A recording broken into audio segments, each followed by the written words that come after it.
tema dessa manhã é uma palavra que a gente usa com muita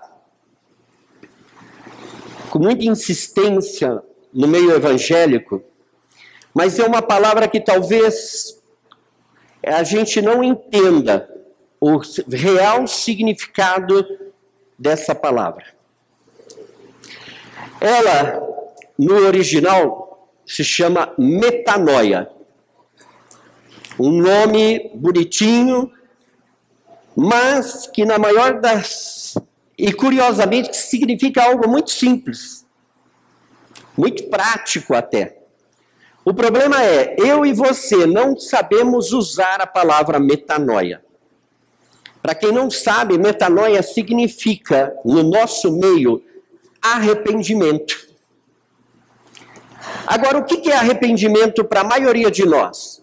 Arrependimento é aquele apelo que o pastor faz, venham até o altar, arrependam-se dos seus pecados, e aí o povo vem e chora e se derrama diante do altar, mas ao voltar para suas cadeiras, e pior, quando saem da porta da igreja, não produzem o fruto de arrependimento. Por quê? Porque creem que arrependimento é chorar. É se remorder. E metanoia significa uma mudança de pensamento, uma mudança de ideia. Então, quando eu falo arrependa-se, você precisa mudar a tua ideia. Eu estou te dizendo, muda de pensamento. E eu vou te dar um exemplo muito simples. Você compra uma passagem para o Rio de Janeiro, você vai de ônibus. E você está a caminho, já entrou na Dutra e está indo. Só que na metade do caminho você se arrepende de ter ido para o Rio de Janeiro. O que você tem que fazer? No nosso entendimento de arrependimento, a gente vai, bom, eu estou arrependido, eu tenho que voltar. Então, o que eu vou fazer? Eu vou ir de ônibus até o Rio de Janeiro, desço lá na rodoviária, compro uma passagem de volta. Esse é o arrependimento que nós entendemos. Metanoia significa, motorista, para o ônibus que eu vou descer. Eu mudei de ideia. E você desce no meio do nada, porque você mudou de ideia. Você usou metanoia. Dá para entender que o nosso arrependimento, às vezes, sim, Senhor, eu me arrependo dos meus pecados, mas eu continuo pecando. Eu me arrependo, Senhor, de ter feito isso, mas eu vou continuar fazendo. Isso não é arrependimento. Você não mudou de ideia. Você simplesmente está se remoendo aí, você aceita que o que você faz é errado, mas você não está disposto a dar um basta na situação. E é por isso que muita gente vai e chora e se debulha em lágrimas. Eu vi isso muitas vezes nas igrejas. Porque sente um remorso dentro de si. Mas quando sai, não toma a atitude de falar, eu nunca mais quero olhar para isso.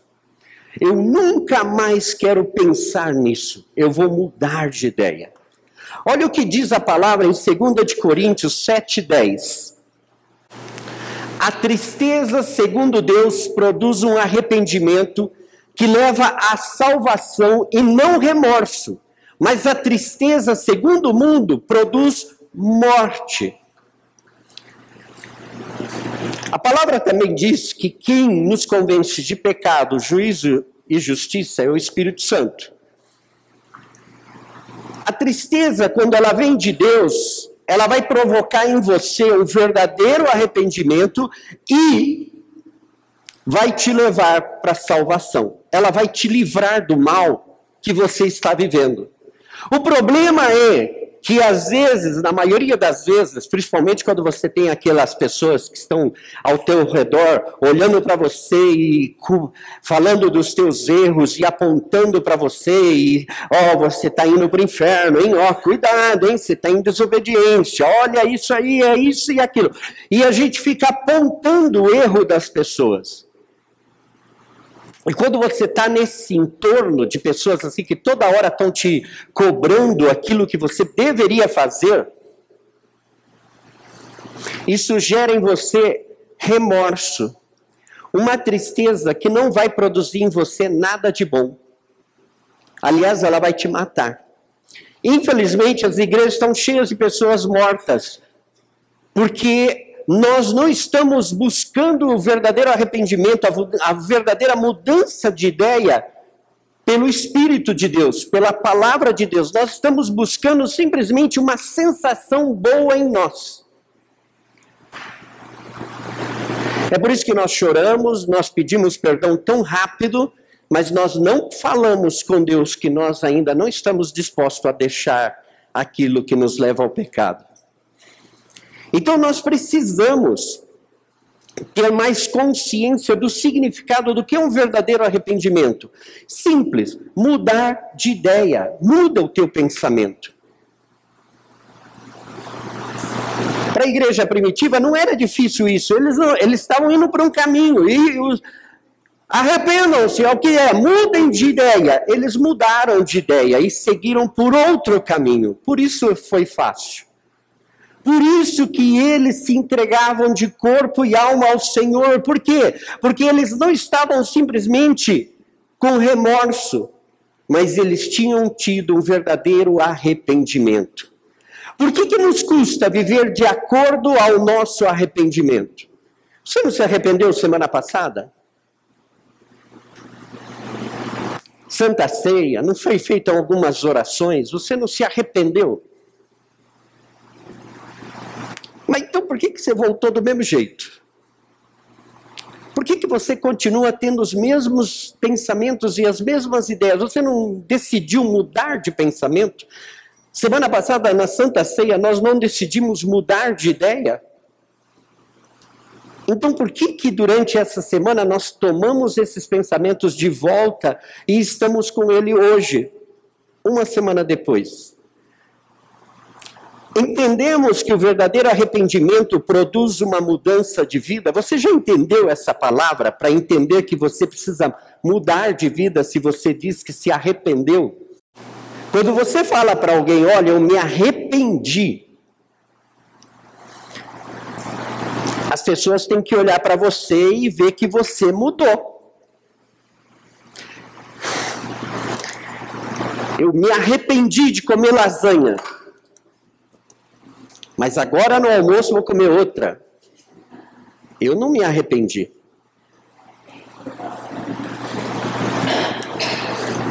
Mas é isso que a gente faz espiritualmente. Senhor, eu me arrependo, mas a gente continua fazendo a mesma coisa.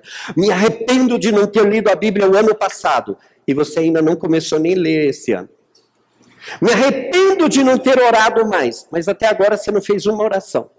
Me arrependo de não levar a palavra para outros. Até agora você continua se desculpando que você não sabe evangelizar. Eu me arrependo, mas eu não mudo. E esse arrependimento traz morte. Não traz vida, não traz salvação. E é por isso que nós precisamos entender. O remorso é um sentimento de aflição ou tristeza causado pela prática de um ato reprovável. A gente sente muito mais remorso do que arrependimento. A gente sabe que está errado. A gente até reconhece que a gente está errado. O problema é, nós não estamos decididos a mudar de caminho.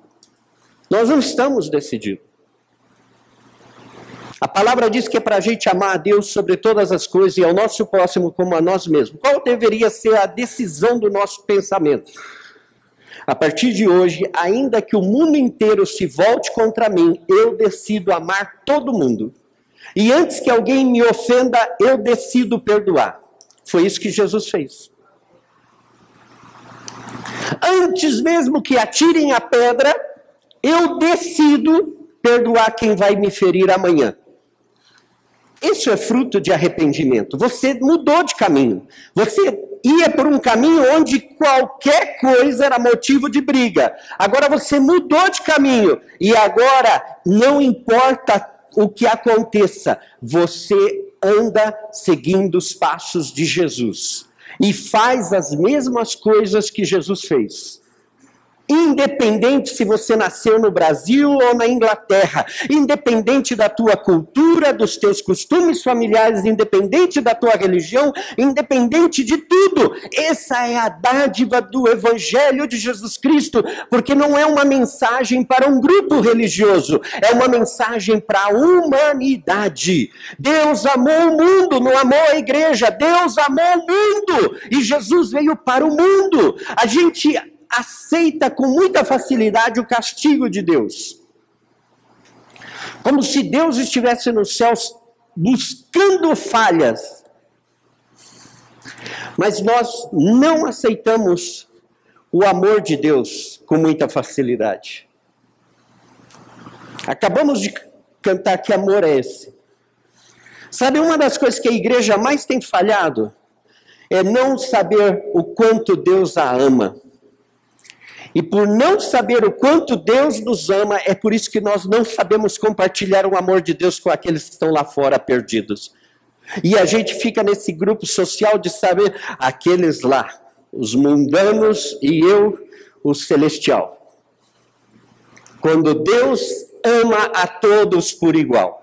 Enquanto você está fazendo barreiras, criando obstáculos para aqueles que estão lá fora, Jesus está lá, visitando, ministrando, derramando do seu amor, sendo paciente para com todos eles. Olha o que diz a palavra em Romanos 2:4. Ou será que você despreza as riquezas da sua bondade, tolerância e paciência, não reconhecendo que a bondade de Deus o leva ao arrependimento? Engraçado, aí não fala nada de ruim. Riquezas da sua bondade, tolerância e paciência, todas essas coisas boas nos levam ao arrependimento. Aí não está falando nada ruim. Não está falando da mão de Deus pesando sobre a tua vida para te castigar porque você pecou. Não está dizendo essas coisas. Está dizendo que nós precisamos deixar de desprezar as riquezas da sua bondade. Deus nos ama, gente. Deus nos ama com um amor que nós não entendemos ainda. E apesar de tudo que nós façamos de errado, Deus continua nos amando e vai continuar nos amando, queiramos ou não, Deus nos ama e ponto final. Ele nos ama. Ele não quer saber da tua cor, ele não quer saber de quantos pecados você cometeu, ele não quer saber disso, porque ele já te amou, ele já supriu a Jesus Cristo para redimir você de todo pecado, ele já te preencheu com toda sorte de bênçãos espirituais nas regiões celestiais, tudo é teu, ele já fez tudo. Agora, sabe o que está faltando na nossa vida? Deixar de andar pelo mesmo caminho querendo servir a Deus da maneira humana. A maneira de Deus é: muda a tua mente, para de ser religioso, para de fingir que você ama a Deus quando você de verdade não ama, porque quem ama, muda. Se você aceita as riquezas da sua bondade, você vai mudar. Paulo falou que ele foi constrangido pelo amor de Deus. E foi por ser constrangido pelo amor de Deus que Paulo foi Paulo. Imagina, o cara perseguiu a igreja, foi testemunha do primeiro mártir da igreja primitiva, Estevão. Tiraram as roupas de Estevão e colocaram aos pés de Paulo. Ele assistiu de camarote a morte do primeiro cristão. Um homem cheio, um garoto cheio do Espírito Santo. E ele saiu com vontade e com autoridade para destruir a igreja. O que deveria ser feito quando ele se topou com Jesus Cristo? Se fosse do nosso critério, ele devia cair morto por tudo que ele fez. E foi ao contrário. Jesus se apresentou a ele, ele não sabia quem era Jesus. Quem é, Senhor?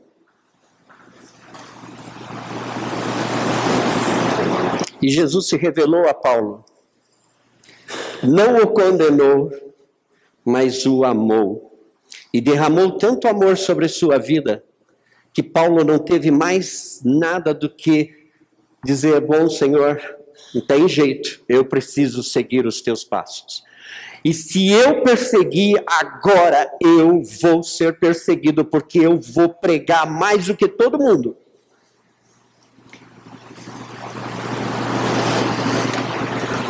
Esse é o amor de Deus. É certo que quando você acabou de cantar, você não pensou em tudo isso, verdade? Mas sabe, a igreja, o Espírito Santo está renovando a igreja. Não é o aprisco, é a igreja, o corpo de Cristo na terra está sendo renovado. E a igreja está entendendo muito mais da proporção que é conhecer a Deus sobre todas as coisas e receber do seu amor, para que o amor de Deus possa fluir em nossas vidas. E esse amor possa levar-nos a fazer tudo aquilo que nós desejamos fazer sem mudar de ideia. Nós precisamos dessa mudança de pensamento. É coisa simples, não é uma coisa do outro mundo. Vivemos enganados, pois imaginamos Deus como um castigador daqueles que infringem a lei e recompensador daqueles que buscam ser obedientes à lei. Deus não está aqui para te ver quem tem mais mérito. Quem veio nos 10 primeiros cultos, esse eu vou dar uma bênção para eles. Quem faltou 2 vai receber menos. E quem faltou 3 não vai receber nada. Deus não é isso. E nós precisamos tirar da nossa cabeça essa mentalidade, porque é por isso que nós não temos intimidade com Deus. Porque parece que para se aproximar de Deus, para falar com Deus, para chamar Deus de Pai, parece que a gente está indo para um juiz que está lá disposto a colocar todo o nosso pecado na frente e nos apontar. Quando é o contrário, ele já fez isso na cruz, ele já nos redimiu e tudo que ele quer é simplesmente que eu e você o aceitemos. Aceita o amor de Deus nesta manhã. Muda de pensamento. Tira esse critério religioso de que você vai se arrepender, você tem que chorar para se arrepender. O verdadeiro arrependimento vai te produzir tanta salvação que você vai sorrir, você vai ficar feliz. Por que você está feliz? Porque eu me arrependi, glória a Deus, aleluia! Eu mudei de pensamento e agora eu estou consciente de que Deus me ama. Eu era um miserável pecador e parecia que não tinha salvação para mim, não tinha um resultado, a minha vida não tinha como dar certo. E agora eu me arrependi. E agora eu sei que tudo vai dar certo.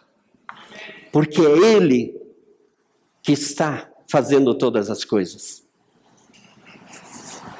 2 de Pedro 3,9. O Senhor não demora em cumprir a sua promessa, como julgam alguns. Pelo contrário, Ele é paciente com vocês, não querendo que ninguém pereça, mas que todos cheguem ao arrependimento. Você cantou que amor é esse? É esse amor aí que é paciente com a nossa terquedade, a nossa manha de querer continuar no mesmo caminho, de ser sempre a mesma coisa, de não mudar. Ele é paciente, porque Ele não quer que ninguém pereça, mas que todos todos nós venhamos a nos arrepender, a mudar de ideia e aceitar o plano de Deus para as nossas vidas. A religião te ensinou que você está perdido e que não tem mais salvação para você. O Evangelho de Jesus Cristo são as boas notícias que diz que você já foi salvo. E a única coisa que você precisa fazer não é ser mais simpático, nem mais bonzinho, nem nada. A única coisa que você precisa fazer de verdade é aceitar o amor dele por você. É por isso que muita gente se perde no caminho da fé. Porque creem que a fé é uma questão de troca, de barganha. Eu vou orar 1 hora e aí Deus vai me abençoar, porque o Senhor vai me ver lá de joelho 1 hora. Deus não vai te abençoar para você ficar de joelho, nem que você fique 40 dias e 40 noites. Deus te recompensa quando Ele vê você aceitando que Ele te ama. E que você não tem mais medo dEle, mas que você o respeita e que você o ama, porque Ele te amou.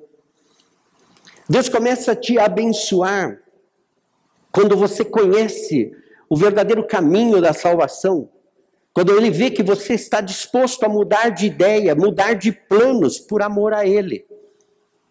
Deixar de ser a mesma pessoa de sempre e começar a ir pelo caminho que Deus decidiu para cada um de nós. Hoje, tudo que Deus espera de você é uma mudança de mente, pois o seu propósito é que você desfrute de sua nova vida através de Cristo. Eu já perguntei isso várias vezes aqui. Você é feliz com a tua salvação? Às vezes não parece que nós somos felizes. Nós podemos estar tristes porque bateu o carro, nós podemos estar tristes porque perdi o emprego, nós podemos estar tristes porque hoje fui diagnosticado com uma doença, mas eu não posso deixar de ser feliz, porque eu já fui salvo para toda a eternidade. Apesar dessas coisas materiais e físicas que possam me afetar, nada, nem ninguém pode me tirar o gozo da salvação em Jesus Cristo. Então você pode ser feliz mesmo quando o câncer está ali. Você pode ser feliz mesmo quando o emprego foi para a cucuia.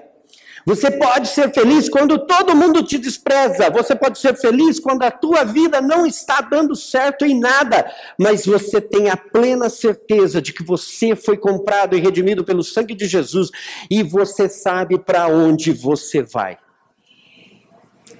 Quando nós temos essa segurança em nossas vidas, tenha a plena segurança pela palavra de Deus de que a tua vida aqui na terra não vai passar desapercebida.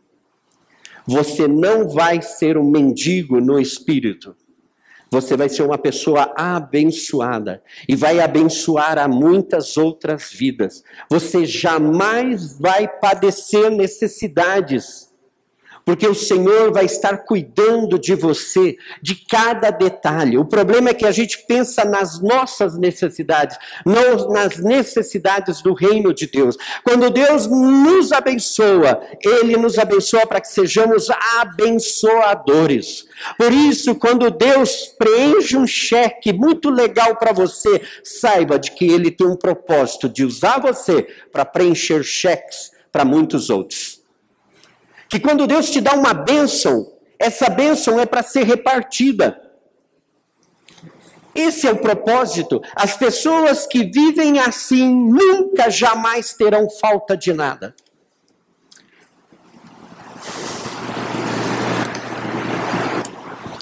A Madre Teresa de Calcutá, ela tinha 2 mudas de roupa.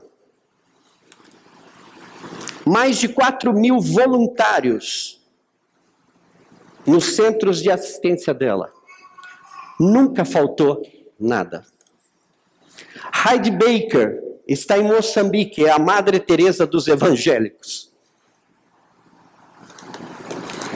Atende milhares de crianças. Ora pelos muçulmanos. Prega nas aldeias. E não falta nada. Sabe o que essas mulheres têm em comum? elas aceitaram o amor de Deus por elas. E quando elas aceitaram o amor de Deus, nunca mais faltou nada. Se está me faltando alguma coisa, não é porque Deus não quer dar. Não é porque o diabo anda dando voltinhas ao meu redor. O diabo dá a volta ao nosso redor e ele fica furioso com a gente quando a gente começa a fazer as coisas que Deus quer. Não é porque nós somos bonitinhos. Ai, o diabo está me perseguindo. O que você está fazendo para o reino de Deus? Nada. O diabo não precisa te perseguir. Você já está no clube dele. Você está fazendo tudo o que ele quer. Então não é o diabo que está te perseguindo. É a tua consciência. Olha o que Deus diz em Isaías, e nós vamos concluir com isso. Diz o soberano Senhor, o Santo de Israel: no arrependimento e no descanso está a salvação de vocês, na quietude e na confiança está o seu vigor, mas vocês não quiseram. Sabe, a nossa vida pode ser um mar de bênçãos, se nós permitirmos que o Senhor faça. Hoje, a única coisa, o único propósito que eu tenho com essa mensagem não é fazer uma grande mensagem, mas é falar, gente, tomemos a decisão de mudar de ideia. Mudar dessa ideia de religioso, ai, você faz isso porque fez isso, porque não sei o quê. Esquece essas coisas, isso aí não vai te levar a lugar nenhum. É por isso que vocês estão sentados aqui e ainda não mudaram. É por isso que você vem, ele pregou, agora eu vou ver a outra pregação e vou ver mais uma e vai passar a semana ouvindo um monte de sermão e não vai decidir mudar de vida. E tudo que Deus quer, pare tudo, mude de vida e ponto. Mude de pensamento, mude de ideia e o resto vai ser acrescentado na tua vida sem esforço. Aprendamos a nos arrepender e descansar na nossa salvação em Deus. Aprendamos a desfrutar da confiança que nos gera o vigor. Quando você está, ai, como que você está, irmão? Ai, eu estou morrendo, ora por mim, porque eu estou morrendo. Ah, peraí. Você não leu Isaías 30:15. Você não está praticando essa palavra. Pratiquemos essa palavra. Mudemos de ideia. E descansemos na nossa salvação que já está garantida. A salvação não vem porque você pecou, deixou de pecar. A salvação veio porque Cristo já morreu na cruz, ressuscitou, venceu a morte, venceu o pecado e já nos deu a salvação. Ela é tua. Não precisa fazer mais nada por isso. Está garantida. Aquiete-se e confie no Senhor. Quando você faz isso, você recebe vigor. Uma das coisas que eu mais aprendi de pessoas de idade no Evangelho é que elas têm vigor. Caras de 80 anos que têm vigor. 80 anos. E eles parecem que estão falando como jovens de 20. E eu conheço jovens de 20 que estão morrendo. Por quê? Porque tem confiança. E tem o vigor. A palavra de Deus trabalha em nós. O nosso corpo está esperando que você confie na palavra para que essa palavra possa produzir em teu corpo cura. E você tenha uma vida mais sã hoje do que você teve há 20 anos atrás. Mas isso só vem se nós realmente descansarmos e confiarmos no Senhor. Aí o Espírito Santo vem e trabalha no nosso ser. Sabe o que eu quero terminar para vocês aqui nessa manhã é, se você seguir a vontade de Deus, vai experimentar a alegria e o amor que produz um novo despertar para entender os planos de Deus. Você está decidido a mudar de ideia, a mudar a sua forma de pensar? Você está disposto a mudar? É tudo que Deus quer. Que nós mudemos. Mudemos para onde, Maurício? Mudemos de pensar do jeito que a gente pensa, do jeito que a gente é, e comecemos a pensar de acordo ao que Ele já estabeleceu para nós.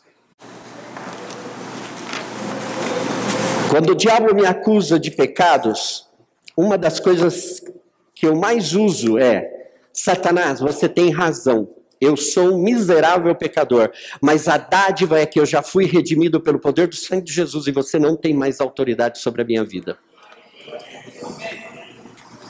Eu sou melhor do que alguém? Eu tenho poderes extraordinários? Não. Eu mudei a minha mentalidade e essa mentalidade me libertou. Conhecereis a verdade e a verdade vos libertará. Sabe o que está faltando? Conhecer a verdade. Vão para a palavra e busque saber o que Deus já fez por você. Quem é você em Jesus Cristo? Em Cristo. Você vai ler nas cartas muito disso. Em Cristo. Anota, marca e começa a falar. Olha, em Cristo eu sou isso. Em Cristo nós somos mais do que vencedores, mas é em Cristo. Sem Cristo nós não somos nada. Nós somos os maiores perdedores. Mas em Cristo nós somos mais que vencedores. Você quer vencer na tua vida? Claro que você quer. Você quer ganhar dinheiro? Claro que você quer. Você quer ter um casamento feliz? Claro que você quer. Então, o que te impede de mudar de pensamento? Começa a pensar como Deus pensa para que as coisas que você deseja, elas venham no automático, elas vão fluir na tua vida. Quando você olhar, você falar, nossa, eu não sei nem, eu não fiz nada, mas eu tenho tudo. Porque foi o amor de Deus pelas nossas vidas. Metanoia, mude de mente, mude de ideia, mude o teu conceito. Se você mudar, você vai ser abençoado. Se você não mudar, você vai continuar do mesmo jeito.